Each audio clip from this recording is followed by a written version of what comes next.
Hello everyone, welcome back to our channel English माध्यम के platform पे मैं हूं आपकी एडुकेटर प्रियंका ठाकुर और हम सॉल्व कर रहे हैं editorial based practice exercise. Start करते हैं आज का session with thought of the day, that is a sunrise is god's way of saying let's start again. हम हमेशा ये बात करते हैं कि कभी भी निराशाएं अगर हाथ लगें तो उनसे निराश ना हो, विफलता हाथ लगे तो उनसे निराश ना हो।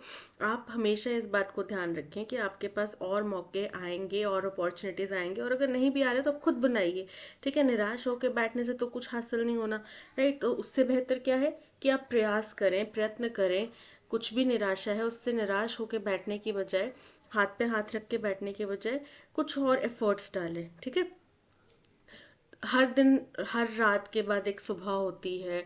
हम रात को निराश होकर सोते हैं तो सुबह हमारे पास एक सूर्योदय के साथ में एक मौका होता है कि चलो आज के दिन की शुरुआत फिर से करते हैं, हो सकता है आज कुछ और बेहतर हो कर हम कर पाए, या हमारे साथ में कुछ और बेहतर हो। ठीक है, तो उसी आशा को, यानी कि आशा जो है उसको मरने नहीं देना है। आशा अमर धन, बहुत ही महत्वपूर्ण है। सबसे पहली चीज़ अपने ऊपर भरोसा रखना, दूसरी चीज़ आशा रखना कि ये चीज़ समझना कि कोई भी विफलता अगर मिले तो उसका मतलब एंड नहीं है। विफलता का मतलब है कोई बात नहीं, दोबारा मेहनत करो, शायद कुछ गलतियां की होंगी, उनको चेंज करते हैं। ठीक है, इसी बात को ध्यान में रख के स्टार्ट करते हैं reading comprehension and practice exercise for SSC CGL 2025। Common section में एक बच्चे ने बोला था प्रैक्टिस मेक्स, हाँ मैंने बताया था practice makes a man perfect, तो उसने लिखा था अ मैन परफेक्ट। अब इसमें बताओ एरर क्या है, कॉमन सेक्शन में लिख के बताओ इसमें एरर क्या है इस स्टेटमेंट में। इस के साथ में ये वाले मैन में क्या एरर है। ठीक है, हम अब डिस्कशन स्टार्ट करते हैं। India's latest triumph in the ICC champions trophy carried an air. Triumph मतलब विक्ट्री, लेटेस्ट मतलब तारा, एकदम ताज़ा। तो हिंदुस्तान की जो लेटेस्ट विक्ट्री है, जीत है किसमें, आईसीसी चैंपियंस ट्रॉफी में, carried an air of evitability. Inevitability का मतलब सर्टेनिटी, निश्चित, जो होना ही था, बिल्कुल निश्चित था। तो कैरिड एन एयर मतलब कि उसने माहौल बना दिया, एक ऐसा माहौल बना दिया था किस चीज का, इनएविटेबिलिटी का, यानी कि हिंदुस्तान के अलावा तो कोई जीत ही नहीं सकता था ये ट्रॉफी। इन संडेज मार्च 9 2025 फिनाले फाइनल, संडे को जो फाइनल हुआ जो कि मार्च 9 2025 तारीख थी, दे ओवरकेम अ ग्रिटी न्यूजीलैंड साइड। ग्रिटी मतलब दृढ़, तो उन्होंने ओवरकम करना मतलब हराना, किसी चीज के पार पाना, तो उन्होंने बहुत ही दृढ़ जो या मजबूत जो न्यूजीलैंड की साइड थी उससे पार पाया। बाय 4 विकेट्स, 4 विकेट से जीते, with an over to spare, और अभी भी एक ओवर बचा था, शेष था। As fireworks lit up the Dubai sky, lit up मतलब रोशनी करना, जगमगाना। तो बोल रहे हैं जैसे फायरवर्क्स, पटाखों ने दुबई के आसमान में पूरी रोशनी कर दी। And 252 run target was chase down, और जैसे ही उन्होंने 252 रन का जो टारगेट था उसको चेज कर लिया, चेज डाउन मतलब उसका पीछा करना। The victory reaffirmed India's dominance in white ball cricket. तो इस सफेद गेंद के खेल में हिंदुस्तान का जो दबदबा है, डोमिनेंस है, प्रधानता है, उसको इस जीत ने रीअफर्म कर दिया, यानी कि दोबारा से पुष्टि कर दी इस बात की कि हिंदुस्तान इसमें बहुत आगे है। Across 24 ICC tournament matches, 24 ICC tournament matches हुए, जिसमें कि इंक्लूडिंग 2023 ओडीआई वर्ल्ड कप, 2023 का वनडे वर्ल्ड कप जो था, वनडे इनिंग्स का जो वर्ल्ड कप होता है वो शामिल था, 2024 का टी20 वर्ल्ड कप शामिल था, एंड चैंपियंस ट्रॉफी शामिल था। Rohit Sharma's men have secured 23 wins, यानी कि 24 में से 23 मैचेस वो जीते हैं, 23 टूर्नामेंट्स वो जीते हैं। एंड एस्टाउंडिंग 95.83% सक्सेस रेट, जो कि एस्टाउंडिंग मतलब बहुत ही प्रमुख, बहुत ही चौंकाने वाला 95.83% का सफलता रेट है। ठीक है, एवरेज निकाले ना उसकी, तो ये रेट है। Station in Dubai for 3 weeks, station मतलब ठहरना, स्थित होना। तो आपको पता है हिंदुस्तान टीम पाकिस्तान नहीं गई खेलने के लिए, वो कहाँ खेल रहे थे अपने मैचेस, दुबई में खेल रहे थे। तो दुबई में जो स्थित मैचेस हुए फॉर 3 हफ्ते के लिए, due to Indian government's refusal to allow play in Pakistan, क्योंकि हिंदुस्तान सरकार ने मना कर दिया था कि पाकिस्तान में वो गेम्स नहीं होने देंगे हिंदुस्तान के, या हिंदुस्तान वहाँ पे नहीं खेलेगा। The official host India benefited from a fixed venue and minimal travel fatigue. तो पाकिस्तान जो कि ऑफिशियल होस्ट था, वहां नहीं जाने की वजह से हिंदुस्तान को काफी फायदा हुआ। किस वजह से? कि वो एक ही जगह पे रहे, उनको ट्रैवल नहीं करना पड़ा अलग अलग जगह पे, तो उनको ट्रैवल की वजह से थकान नहीं हुआ। However, their success was not merely circumstantial। लेकिन ये नहीं कह सकते कि केवल इसी वजह से, ये जो circumstances थे, ये जो गतिविधियां थी, केवल इन्हीं वजह से हिंदुस्तान जीता, ऐसा तो नहीं कह सकते। They executed their plans with precision। उन्होंने जो भी प्लानिंग करी थी उसको बहुत ही प्रिसिशन, बहुत ही सटीकता के साथ में एग्जीक्यूट किया, लागू किया। Group stage wins against Bangladesh, Pakistan and New Zealand. Group stage के मैचेस में बांग्लादेश, पाकिस्तान और न्यूजीलैंड के खिलाफ वो जीते। Followed by a semifinal triumph over Australia, जिसके बाद में सेमीफाइनल्स में उन्होंने ऑस्ट्रेलिया को हराया, उसके ऊपर जीत हासिल करी। Set the stage for final against the black caps मतलब न्यूजीलैंड। तो बोल रहे हैं इसने हमारे लिए सेट द स्टेज करना मतलब हमारे लिए रास्ता तैयार कर दिया, हमारे लिए एक स्टेज बना दिया कि फाइनल हम ब्लैक कैप्स यानी कि न्यूजीलैंड के अगेंस्ट में खेलेंगे। Despite concerns about New Zealand's history of upsetting India. अब हिंदुस्तान और न्यूजीलैंड के बीच में मैं कल कुछ न्यूज़ सुन रही थी, उसमें बताया गया था कि बहुत जो फाइनल मैचेस हुए हैं उसमें हिंदुस्तान और न्यूजीलैंड के बीच में, मान लो अगर 23 मैचेस हुए हैं, इतने ही कुछ हुए हैं, 23 या कितने मैचेस हुए हैं, उनमें से सिर्फ 13 में या 10 में 8 में ऐसा कुछ हिंदुस्तान जीता है, बाकी न्यूजीलैंड जीता है। यानी कि आंकड़ा खराब था, हमारी हिस्ट्री जो है न्यूजीलैंड के साथ में वो खराब थी जीत की। तो इसको, इस चिंता के बावजूद, मोस्ट नोटेबली इन 2019 वर्ल्ड कप हो रहे हैं, सबसे ज्यादा नोटेबली यानी कि सबसे ज्यादा जो नोटिस करने वाला था वो 2019 का वर्ल्ड कप सेमीफाइनल था, जहां पे द मैन इन ब्लू किसको बोला जाता है? इंडियन क्रिकेट टीम को बोला जाता है। हैंडल द चैलेंज अडेप्टली मतलब कुशलता पूर्वक, उन्होंने बड़े ही कुशलता पूर्वक इस चुनौती को हैंडल करा। ऑन अ स्लगिश मतलब धीमी पिच पे, India strategy of fielding 4 spinners prove decisive. कि हिंदुस्तान के स्ट्रैटेजी थी कि वो 4 स्पिनर जो हैं उनको तैनात करेंगे, यानी कि वो अपनी टीम में 4 स्पिनर्स को जगह देंगे। Varun Chakravarthy, Ravindra Jadeja, Axar Patel and Kuldeep Yadav stifled New Zealand scoring. तो इन सभी प्लेयर्स ने क्या किया? न्यूजीलैंड का जो स्कोर है उसको दबा दिया, उसको कमजोर कर दिया। Though Mitchell Santner's team still managed a competitive 251 for 7। फिर भी हालांकि मिचेल स्टैनर की टीम ने काफी मजबूत, काफी कॉम्पिटिटिव जो है एक स्कोर खड़ा कर दिया, 251 7 विकेट के ऊपर। In a high stakes final, high stakes मतलब ऐसा फाइनल जिसके ऊपर बहुत ज्यादा उम्मीदें थी। ऐसे फाइनल में score board pressure is always a factor. ऐसे में स्कोर बोर्ड के ऊपर जो आंकड़ा होता है वो ऑलवेज हमेशा एक फैक्टर रहता है, वो एक वहां पे काम करता है, पहलू रहता है। But Rohit compose 76 set the tone. लेकिन रोहित ने जिस कंपोजर के साथ में, शांति के साथ में 72 रन्स का स्कोर खड़ा किया, वो उसने टोन सेट कर दिया, यानी कि उसने एक आधार दे दिया। अब हमेशा ये होता है कि स्टार्टिंग के ओपनिंग बैट्समैन अगर अच्छे खेल जाए ना, तो एक काफी काम पूरी टीम को माहौल मिल जाता है, उनको शांति से खेलने का मौका मिल जाता है। हाँ, अगर पहले बैट्समैन ही 0 पर आउट होने लग पड़े पहले शुरुआती, तो फिर वो डिसबैलेंस हो जाता है। And India's deep batting lineup insured a comfortable finish. और हिंदुस्तान की जो काफी गहरी बैटिंग लाइनअप थी, यानी कि नीचे तक जो प्लेयर थे, 11 प्लेयर्स होते हैं उसमें काफी नीचे तक उनके पास जो अच्छे बैट्समैन थे, तो इसने क्या किया? इसने बहुत कंफर्टेबल एक फिनिश हमें देने की इंश्योर कर दिया, सुनिश्चित कर दिया।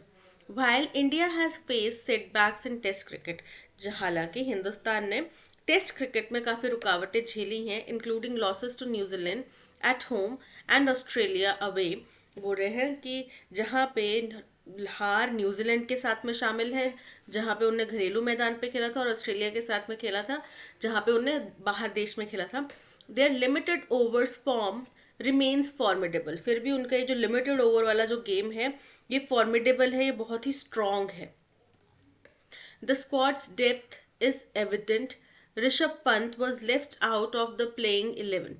तो बोल रहे हैं इस स्क्वाड की, इस टीम की जो गहराई है वो स्पष्ट थी, ऋषभ पंत को प्लेइंग 11 में जगह नहीं मिली थी। while talents such as Surya Kumar Yadav and Ishan Kishan did not even make the squad. और जैसे कि टैलेंटेड लोग जैसे कि सूर्य कुमार यादव और ईशान किशन, इनको तो स्क्वाड में जगह भी नहीं मिली. Contributions from Shreyas Iyer, KL Rahul and Hardik Pandya underscored the collective effort. तो जो सहयोग, जो कंट्रीब्यूशन श्रेयस अय्यर, केएल राहुल, हार्दिक पांड्या की तरफ से दिखाई दिया, उसने अंडरस्कोर करा, हाईलाइट करा, जोर दिया कलेक्टिव एफर्ट्स के ऊपर कि ये किसी एक व्यक्ति की या किसी एक बंदे की जीत नहीं थी, ये पूरी टीम की जीत थी, पूरी टीम ने मेहनत करी. While Mohammad Shami's return offset the absence of the injured Jasprit Bumrah. बोल रहे हैं जब मोहम्मद शमी वापस आ चुके हैं तो जो जसप्रीत बुमराह इंजरी की वजह से एब्सेंट थे उसके ऑफसेट यानी कि उसकी भरपाई कर दी मोहम्मद शमी ने. Virat कोहली's consistency and Rohit's leadership suggest that retirement is not imminent for either stalwart. स्टालवॉट क्या होता है? जो इनके समर्थक हैं. तो बोल रहे हैं विराट कोहली की कंसिस्टेंसी, किस कंसिस्टेंसी के साथ में उन्होंने पूरे गेम में खेला है, और रोहित शर्मा का जो नेतृत्व है ये बताता है कि इन दोनों के लिए ही जो है रिटायरमेंट अभी ऑप्शन नहीं है, इन दोनों के लिए अभी रिटायरमेंट आसान नहीं है. But selectors must look ahead of the head to the 2027 ODI world cup. लेकिन जो सिलेक्टर्स हैं उनको 2027 जो ODI वर्ल्ड कप है उससे आगे देखना चाहिए, उस तरफ देखना चाहिए. Honest assessments and strategic planning will be crucial to ensuring India's sustained dominance in the years to come. बोल रहे हैं ऑनेस्ट तरीके से मूल्यांकन करना, ईमानदारी से मूल्यांकन करना, स्ट्रैटेजी प्लान करना, ये बहुत महत्वपूर्ण रहेगा ये सुनिश्चित करने में कि इंडिया जिसने अभी तक अपना दबदबा, डोमिनेंस, अपना दबदबा बनाया हुआ है इसमें, in the years to come वो आगे आने वाले सालों में भी बनाए रखे, बरकरार रहे. तो ये था पैसेज. हिंदुस्तान की जीत को यहाँ पे डिस्कस किया गया है, किस तरीके से प्लेयर्स ने खेला और किस तरीके से जो सीनियर प्लेयर्स हैं उन्होंने सपोर्ट करा और पूरी टीम के एफर्ट्स यहाँ पे कैसे दिखाई दिए, इसके बारे में बातचीत हुई. What is the tone of the passage? Passage की टोन कैसी है? नॉस्टैल्जिक, क्या इमोशनल, कुछ पुरानी चीज़ों को याद करके आपके इमोशंस जाग रहे हैं, ऐसी कोई टोन है? नहीं ना, ये तो हाल की घटना हुई है. संडे को मैच हुआ है, अभी 2 दिन हुए हैं मैच खत्म हुए, ठीक है. तो उस विक्ट्री को यहाँ पे जिक्र किया गया. एनालिटिकल एंड सेलिब्रेटरी, बिल्कुल करेक्ट है. जश्न बनाया गया, सेलिब्रेट किया गया हमारी विक्ट्री को. सिनिकल, सिनिकल नहीं है यहाँ पे बिल्कुल भी. ये कोई भी नेगेटिव जजमेंट, कोई भी स्केप्टिसिज्म को नहीं रेखांकित करता है. डिस्पैरिंग, डिस्पैरिंग का मतलब होता है पेसिमिस्टिक या नेगेटिव, तो वो भी नहीं है. तो यहाँ पे option B is correct. What is the main theme of the passage? India's decline in test cricket. तो टेस्ट क्रिकेट में जो थोड़ा विफलता हुई है उसका सिर्फ एक लाइन है, पूरा पैसेज तो हमारी विक्ट्री की बात कर रहा है, तो इनकरेक्ट है. New Zealand's dominance over India in global tournaments, incorrect है. इसके बारे में ये चिंता का विषय था, हमारा जो ट्रैक रिकॉर्ड है न्यूजीलैंड के साथ में वो थोड़ा सा चिंतित करने वाला था, बट ये नहीं था कि न्यूजीलैंड डोमिनेट करता है ग्लोबल क्रिकेट में, टूर्नामेंट्स में, ठीक है. Excessive travel fatigue affecting India's performance, incorrect है. इस चीज से हिंदुस्तान को थोड़ी सी राहत मिल गई. India's success is limited overs cricket and the need for future planning, बिल्कुल करेक्ट है. इसी के ऊपर बात करी कि ये जो 20-20 ओवर्स का या 50-50 ओवर्स के जो मैचेस हैं इसमें तो हिंदुस्तान बहुत अच्छा परफॉर्म करता है, उसमें तो कोई तोड़ नहीं है, कोई शंका नहीं है कि हिंदुस्तान अच्छा नहीं परफॉर्मेंस देता, बहुत अच्छा परफॉर्म करता है. लेकिन हमें साथ ही साथ अब पुराने प्लेयर्स ऐसे हैं कि 2027 हो सकता है वर्ल्ड कप कुछ प्लेयर्स ना खेल पाए, कुछ खेलें, तो हमें फर्दर नए टैलेंट को भी यहाँ पे जगह देनी पड़ेगी. अच्छा खेले, बहुत अच्छा खेले, बहुत अच्छी विक्ट्री थी, पर एनालाइज पूरी चीज़ों को करना पड़ेगा. सो option D is correct. What was one of the key factors contributing to India's success in the ICC Champions Trophy 2025? एक मुख्य पहलू क्या रहा हिंदुस्तान की जीत का, कि उन्होंने जो स्ट्रैटेजी रखी अपनी टीम सिलेक्शन की वो बहुत चूज करके रखी. उनको पता था दुबई की पिच में जो है स्लो पिच है, तो स्पिनर्स को ज्यादा जगह दी, 4 स्पिनर्स खिलाया उनने. उसके बाद में जो बैटिंग लाइनअप था वो काफी डीप था मतलब कि काफी लंबी बैटिंग लिस्ट थी. तो इस तरीके की उन्होंने यहाँ पे प्लानिंग करी. Luck and favourable umpiring decisions, तो किस्मत से आप क्रिकेट नहीं जीत सकते, क्रिकेट आपको मेहनत से जीतना पड़ता है, ठीक है. तो ये इनकरेक्ट है। The advantage of playing all matches in Dubai without travel fatigue, तो ये मुख्य पहलू नहीं था, मुख्य कंट्रीब्यूटिंग फैक्टर नहीं था, एक फैक्टर था जिसका इतना कोई ज़्यादा फर्क भी नहीं पड़ा होगा, क्योंकि प्लेयर्स अपने इंजॉयमेंट वगैरह में भी अपनी एनर्जी वेस्ट कर सकते हैं, तो वो इतना कोई बड़ा फैक्टर भी नहीं पड़ा होगा। लेकिन हाँ, ये यहाँ पे राइटर ने मेंशन ज़रूर कर दिया। Weak performances from other teams in the tournament, ऐसा नहीं है, हर एक टीम, जो भी टीम जाती है वो एग्जाम वो उसको जीतने के लिए ही जाती है। आप कोई भी एग्जाम फेल होने की मंशा से तो नहीं देने जाएंगे ना। आप एग्जाम देने गए एसएससी का, तो फेल होने की मंशा से तो नहीं देने गए। हाँ, अगर कोई बिल्कुल ही बच्चा फर्स्ट टाइम दे रहा है तो वो हो सकता है ये सोच के चला जाए कि चल मैं देखता हूँ कैसा पेपर आता है, या मैंने जितना थोड़ा बहुत पढ़ा मैं उसके अकॉर्डिंग, बट अधिकतम बच्चे तो फेल होने की नीयत से नहीं जाते ना। ठीक है, तो वैसे ही ये इंटरनेशनल लेवल के मैचेस हैं, आप अपने स्टेट लेवल के या नेशनल लेवल के एग्जाम्स को वो नहीं देने जाते ऐसे, तो वो लोग तो कितना प्रैक्टिस करके गए होंगे। तो वीक परफॉर्मेंस किसी ने भी नहीं दी, अच्छी परफॉर्मेंस करी होगी, बट हाँ, किस दिन आप अच्छा खेलते हैं, किस दिन आप नहीं खेल पाते। India's well executed strategies and team death, बिल्कुल करेक्ट है। टीम की जो सोच थी, प्लानिंग थी, वो बहुत अच्छी थी। So option D is correct. What was India's win percentage, 95 point कुछ का परसेंटेज था, right? 90, 85, 92, 95.83, option B is correct. Who played a crucial role in restricting New Zealand's runs with spin bowling? Spin bowling कौन करते हैं? वरुण चक्रवर्ती, रविंद्र जडेजा, अक्षर पटेल और कुलदीप यादव, इनके नाम दिए। Jasprit Bumrah I think fast bowler है। हार्दिक पांड्या का मुझे आइडिया नहीं है। रोहित शर्मा, विराट कोहली बैट्समैन है, कभी कभी ऑफ स्पिन खेलते होंगे, और ये हैं स्पिनर्स हमारे। So option C is correct. Synonym बताना है इंडिस्पेंसिबल का। इंडिस्पेंसिबल का मतलब होता है जो बहुत ही जरूरी है, एब्सोल्यूट नेसेसिटी है, जिसको आप टाल नहीं सकते, दरकिरार नहीं कर सकते, अवॉइड नहीं कर सकते। Sachin Tendulkar was an indispensable member of the Indian cricket team in his days. जाहिर सी बात है, जब सचिन तेंदुलकर खेलते थे तो इंजरी के टाइम पे भी अगर वो टीम में नहीं होते थे तो लोगों को कितनी निराशा होती थी। उनका एक फैन जो पेंट करके तेंदुलकर लिख के जाता था हर मैचेस में, कितना क्रेज होता था लोगों को देखने का, राइट? तो सचिन तेंदुलकर एक अनभिज्ञ मेंबर थे, एक एब्सोल्यूट नेसेसरी मेंबर थे। तो सिनोनिम क्या हो जाएगा? एसेंशियल, बिल्कुल बहुत जरूरी मेंबर थे। ऑप्शनल, ठीक है, डाला डाला, नहीं डाला नहीं डाला, ऐसा नहीं था ना। उनको सिलेक्ट करना, उनको टीम में लेना बहुत जरूरी था। मोटिवेशनल, वो इंस्पिरेशन तो है, आज भी बहुत लोगों के लिए इंस्पिरेशन है, लेकिन सिर्फ इंस्पिरेशन के लिए तो आप किसी बंदे को टीम में नहीं ले सकते ना। सिर्फ इंस्पिरेशन के लिए कि यार ये बहुत इंस्पिरेशनल है, हम हमारे जो ये टीम है इसमें, इसके लिए विराट कोहली बहुत इंस्पिरेशनल है, लेकिन अभी वो फॉर्म में नहीं चल रहे, पर फिर भी बहुत इंस्पिरेशनल है तो ले लो टीम में, ऐसा नहीं होता, राइट? फंक्शनल, फंक्शनल मतलब कार्य करने वाला, कार्य कर सकने वाला, तो वो एसेंशियल महत्वपूर्ण मेंबर थे। Option A is correct. At times, David behaves in a very obdurate manner to kids. बोल रहे कभी कभार डेविड जो है बहुत ही ऑब्ड्यूरेट मतलब कि हठी तरीके से बच्चों के साथ में व्यवहार करता है। तो ऑब्ड्यूरेट का मीनिंग बताना है। हठी, फर्स्ट है ऑब्स्टिनेट, ऑब्स्टिनेट का मतलब भी जिद्दी हठी होता है। एनवियस, एनवियस मतलब ईर्ष्या करने वाला।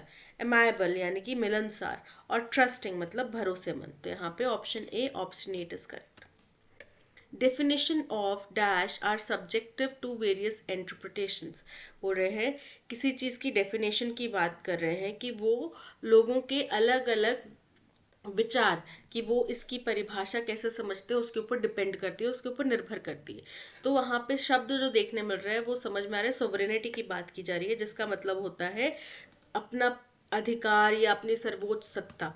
किसी भी देश की सोवरेनिटी या इंटीग्रिटी की बात करते हैं तो मतलब उनके देश का अधिकार है, उनके देश की प्रजा, शासन, उसका अधिकार। ठीक है, तो स्पेलिंग क्या होता है? SOVEREIGNTY।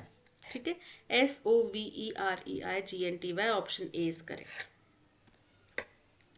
एक्टिव वॉइस में कन्वर्ट करना है। He was given a reward for his contribution by the governor. अब एक्टिव वॉइस में बाय जो है वो हट जाएगा, क्या हो जाएगा? बाय के बाद में जो द गवर्नर है ये हमारा सब्जेक्ट है, सब्जेक्ट पहले द गवर्नर। अब क्या दिया था? दिया गया ना, अवार्ड दिया है, देने की प्रक्रिया की गई है, तो gave, the governor gave him, किसको दिया? उसको दिया, तो ही का बन जाएगा him. Gave him a reward for his contribution. The governor gave him a reward for his contribution. Option A is correct. Incorrectly spelled word बताना है. फर्स्ट है एडमिट. एडमिट का मतलब होता है या तो स्वीकार करना या इजाजत देना. ठीक है, आपके पास में एडमिट कार्ड होता है, वो आपका परमिशन एक काइंड ऑफ लेटर होता है कि आप एग्जाम में बैठ सकते हैं. ठीक है, एडमिट की स्पेलिंग करेक्ट है. अटेम्प्ट मतलब प्रयास करना. अटेम्प्ट की स्पेलिंग इनकरेक्ट है. ATTEMPT attempt. ठीक है. गिल्टी. गिल्टी मतलब दोषी. अग्री मतलब स्वीकार करना. तो यहाँ पे ऑप्शन बी की spelling is incorrect. It regulates the operation. अब देखो, अभी हम सिर्फ अगर इसके स्टार्टिंग के 3-4 वर्ड्स देखें, यहाँ पे आ रहा है इट. इट इट हमें पता है इट मतलब ये आप कब बोलोगे? जब आपने पहले इस ये को डिफाइन किया होगा कि ये किसके संदर्भ में बोल रहे हैं. राइट, कि मैं कल दिल्ली गया, वहां मैंने कुछ देखा, वो जो चीज मैंने देखी, तो आप वो किस लिए बोल रहे हो? जो आपने चीज पहले डिफाइन की. दिल्ली गया, दिल्ली के लिए आप यूज कर रहे हो वहां शब्द नेक्स्ट लाइन में. तो ये जो ये है, इसके लिए आप पहले क्या बोलोगे? इसके लिए भी पहले कुछ डेफिनेशन दी होगी ना कि मैं ये किसको रेफर कर रहा हूँ. यानी कि ए, बी और डी हमारे फर्स्ट स्टेटमेंट नहीं होंगे. ए एलिमिनेट हो गया, बी एलिमिनेट हो गया, डी एलिमिनेट हो गया. बचा क्या? Option D. Option D is correct. चलो देखते हैं.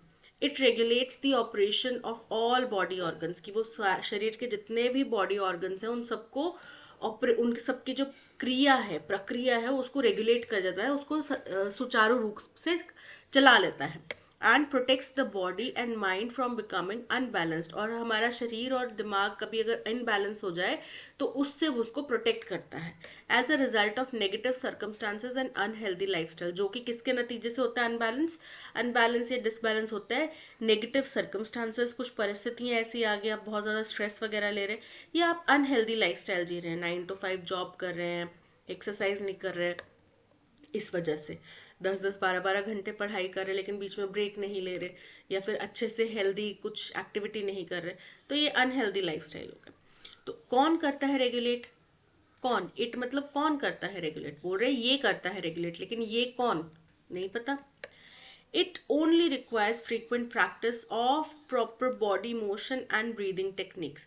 बोल रहे हैं इसमें केवल आपको निरंतर प्रैक्टिस करनी है प्रॉपर बॉडी मूवमेंट्स की और ब्रीदिंग टेक्निक्स की. किस में?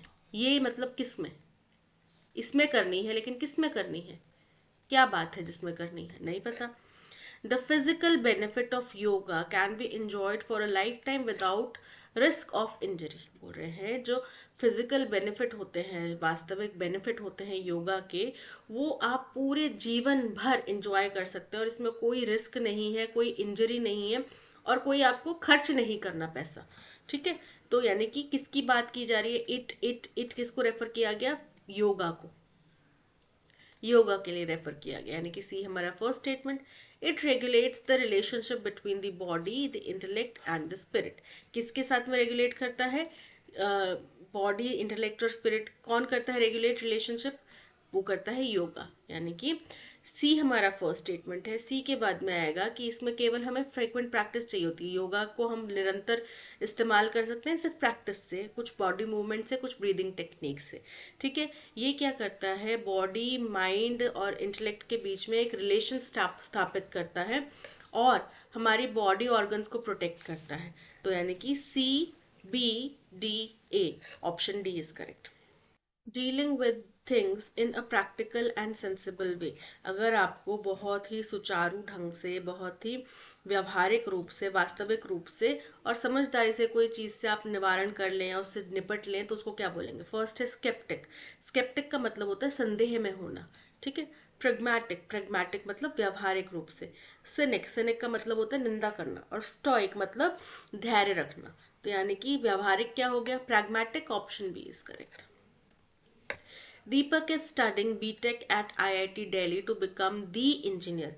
देखो, इंजीनियर होता है या इंजीनियर, आप हिंदी में इंजीनियर बोलो या फिर अंग्रेजी में इंजीनियर बोलो, साउंड जो है वोवल साउंड आ रही है, तो ई की साउंड आएगी या ए की साउंड आएगी, जो भी आप जिस भी वोकैबुलरी में आप इस्तेमाल कर रहे हैं, या तो ई की साउंड आएगी या ए की साउंड आएगी. तो उसके साथ में द तो इस्तेमाल होता नहीं, वोवल साउंड के साथ में क्या आता है, एन इंजीनियर। तो एरर कहाँ है, सी में है। Master Sam is a heaviest boy in grade 12। तो 12वीं क्लास में जितने भी बच्चे हैं उन सब में से सबसे हैवी है। जब सुपरलेटिव डिग्री आता है तो उसके साथ में द आता है, ना कि अ आता है। ठीक है, is the heaviest, option A में एरर है। Sharath is always dash about showing up for work because he believes that tardiness gets us nowhere। बोल रहे हैं शरद को माना जाता है कि वो डैश करता है काम पे हमेशा, क्योंकि उसका मानना है कि टार्डिनेस, टार्डिनेस का मतलब होता है लेट लतीफ़ी, हमें कहीं नहीं पहुंचाएगी। यानी कि अगर वो लेट लतीफ़ी को अगर बुरा मानता है तो वो समय पर आता होगा। तो Sharat is always punctual about showing हो सकता है। ड्राउजी, ड्राउजी का मतलब होता है बहुत ही ज़्यादा नींद में होना, बहुत ही ज़्यादा निंद्रा में होना। सिलेक्टिव, सिलेक्टिव मतलब चूजी होना। ठीक है, पेशेंट, पेशेंट का मतलब होता है बहुत ज़्यादा धैर्यवान। और पंक्चुअल, पंक्चुअल मतलब एकदम समय पे। So option D is correct. That which is no longer in existence, जो चीज़ अब एग्जिस्ट नहीं करती उसको क्या बोलते हैं। कई सारे जानवर हैं जो अब एग्जिस्ट नहीं करते, मैमथ है वो अब एग्जिस्ट नहीं करते, तो क्या बोलेंगे, एक्सटिंक्ट हो गए हैं, विलुप्त हो गए हैं। So option A extinct is correct. Destroyed मतलब नाश हो गया है, नष्ट हो गए हैं।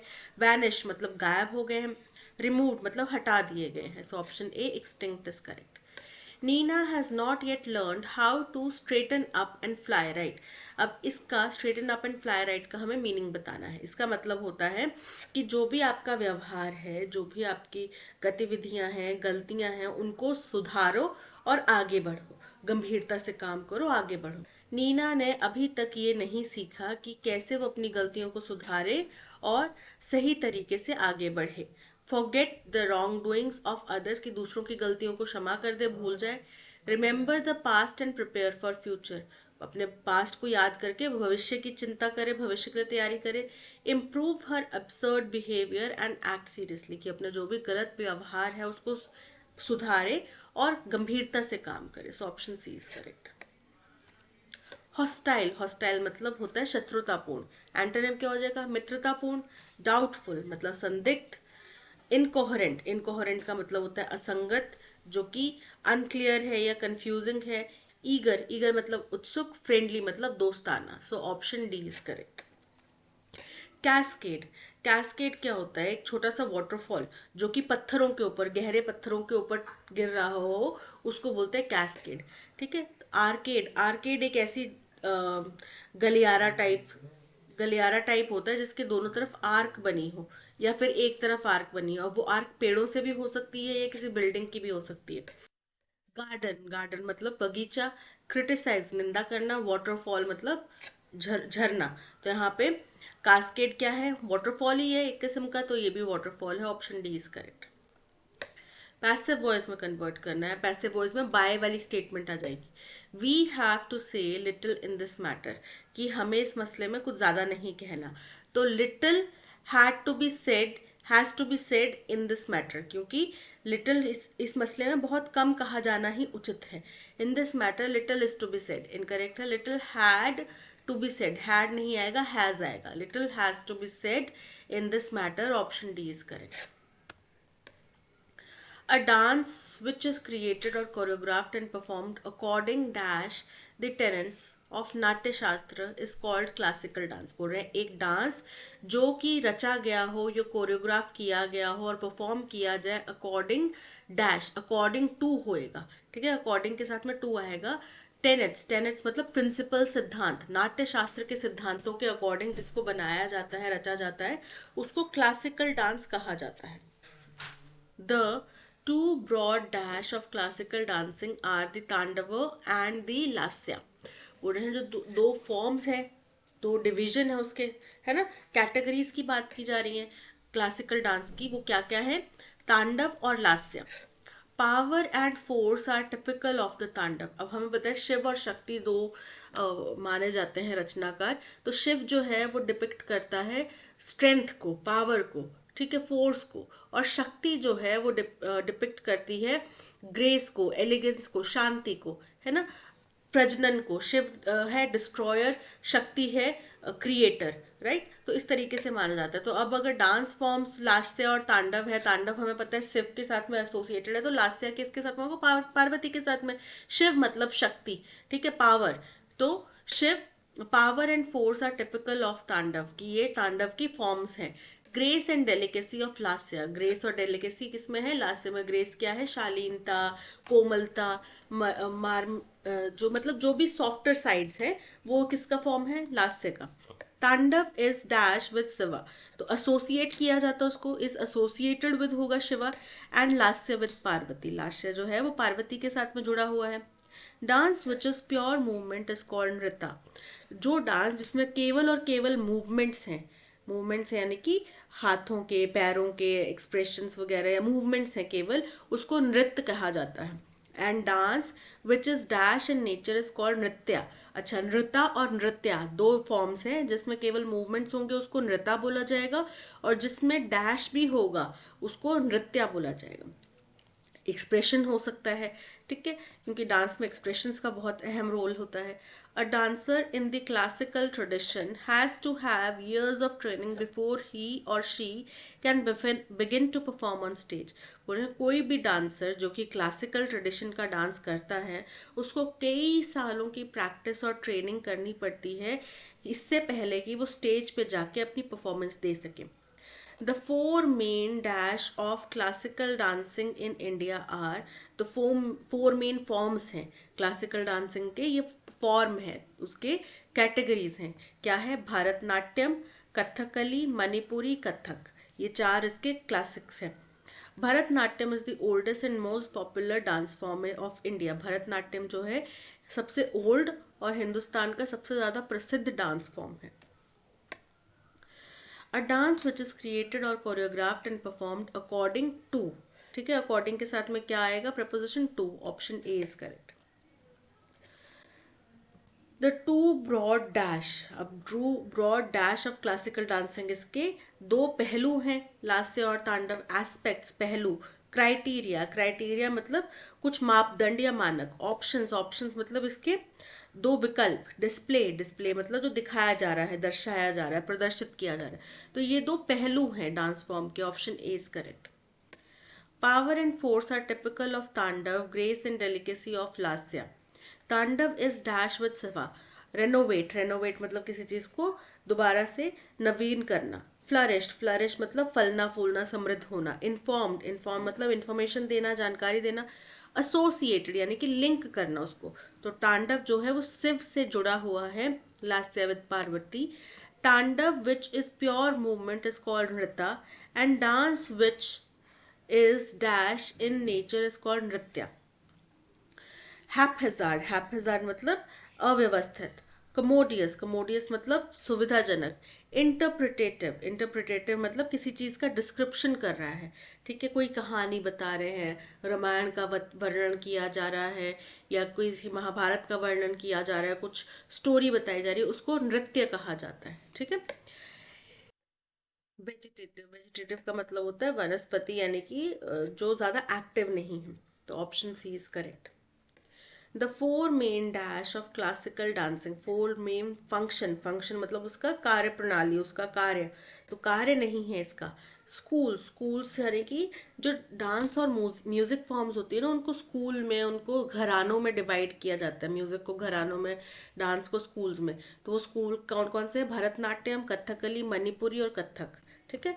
कैरेक्टर, कैरेक्टर मतलब उसकी विशेषताएं। टर्मिनोलॉजीज यानी कि जो कुछ शब्दावली है, तो यहाँ पे ये सिर्फ शब्दावली नहीं है, डांस फॉर्म्स है, इसका पूरा अलग ट्रेनिंग है, so option B schools is correct. That's all, आज के सेशन में इतना ही। Thank you so much for watching. अगर आपको कंटेंट पसंद आया हो तो लाइक, शेयर और सब्सक्राइब जरूर कीजिएगा। मिलते हैं नेक्स्ट सेशन में। Till then keep learning and keep practising. Bye bye.